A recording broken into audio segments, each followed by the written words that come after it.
ça fait longtemps que je vous lis, je dois le dire. J'ai lu tous vos livres, je vous écoute depuis très très très longtemps. Et il y a une chose que j'ai jamais rien entendu en fait sur vous, que j'aimerais vraiment vous faire parler un peu par rapport à ça, c'est le fait que vous êtes directeur de collection.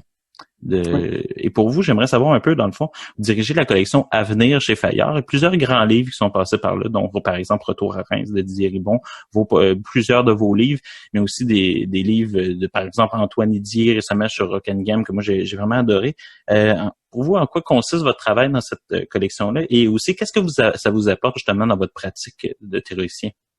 Bah, pour moi, je pense que la pratique de théorique, en fait, elle doit être considérée comme étant réelle si elle est plurielle. C'est-à-dire si jamais elle se limite pas à des découpages institués dans le monde social d'activités.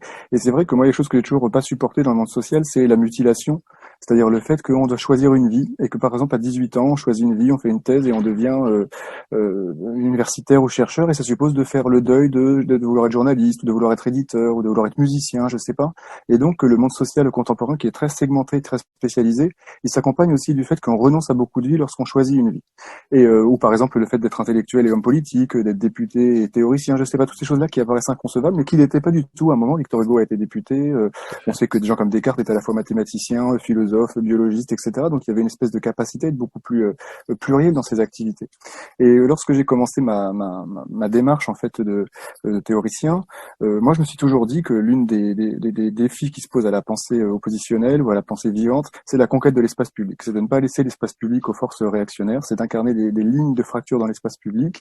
Il y a un très beau texte de Sartre dans Qu'est-ce que la littérature où il dit que le rôle des intellectuels c'est de conquérir les masses médias, c'est d'intervenir dans la radio, intervenir à la télévision, intervenir dans le cinéma, et c'est de conquérir ces instruments et pas se replier sur le champ littéraire ou universitaire.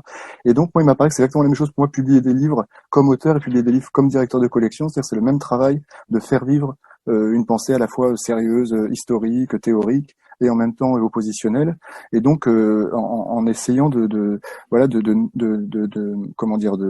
régénérer quelque chose qui était très puissant dans les années 70, c'était des livres qui pouvaient être à la fois à l'avant-garde de la théorie, c'est-à-dire qui essayaient de déstabiliser les concepts par lesquels on pensait. Les livres de Judith Butler dans ma collection sur la question de la Palestine et d'Israël et de la cohabitation, les livres de John Scott sur la question du genre et de l'utilité du genre dans la recherche historique, les livres d'Antoine Didier, les livres de Félix Tréguer sur Internet et les révoltes contre Internet, etc.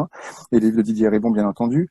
Et en fait, mais aussi Pierre Bergogneau, un écrivain, donc des choses qui sont pas sans des frontières disciplinaires strictes, et qu'au contraire essayent de faire des livres qui sont à la fois à l'avant-garde théorique et à l'avant-garde politique, des livres comme des modèles pour moi, comme l'Anti-Oedipe de Deleuze et Guattari, comme Surveiller et punir de Foucault, comme La volonté de savoir, etc., comme La distinction de Bourdieu.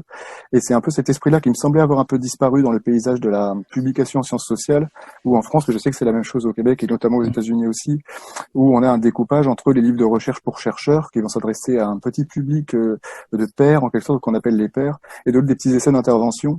Et on va découper en fait la publication des livres en des gros livres en gros que personne ne lit, quoi, ou des petits livres un peu plus simplistes, un peu plus simplifiés pour s'adresser à un public plus large. Et ça a coupé complètement l'énergie de ce que c'était qu'un livre qui était à l'avant-garde des deux, qui était à la fois pour des publics et pour une théorie d'avant-garde. Et c'est un peu cet esprit-là que j'ai voulu régénérer. Donc pour moi, être directeur de collection, c'était produire une forme d'espace éditorial oppositionnel qui est l'homologue dans le champ éditorial de ce que j'essaie de faire dans le champ de la théorie. Ouais, c'est super. En tout cas, on voyait la démarche, mais je voulais vous l'entendre l'expliciter depuis c'est vrai qu'on m'interroge assez peu là-dessus, alors qu'en fait, c'est super important pour moi. Même si c'est très dur d'être auteur et éditeur en même temps, mais c'est très important.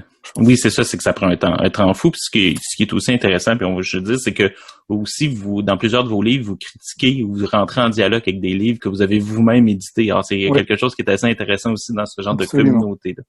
Et surtout que c'est quelque chose qui est créer, on a parlé de l'autonomie tout à l'heure, créer son propre espace, c'est-à-dire son espace d'interlocution, son espace de référence, son espace de discussion. Et être un auteur, pour moi, autonome, c'est aussi créer ses plateformes. Et l'espace éditorial, c'est aussi mon espace mental en quelque sorte.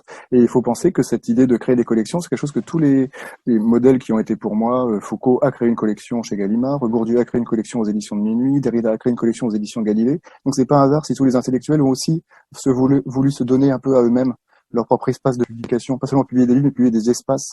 Et c'est un peu cet esprit-là aussi qui m'a animé.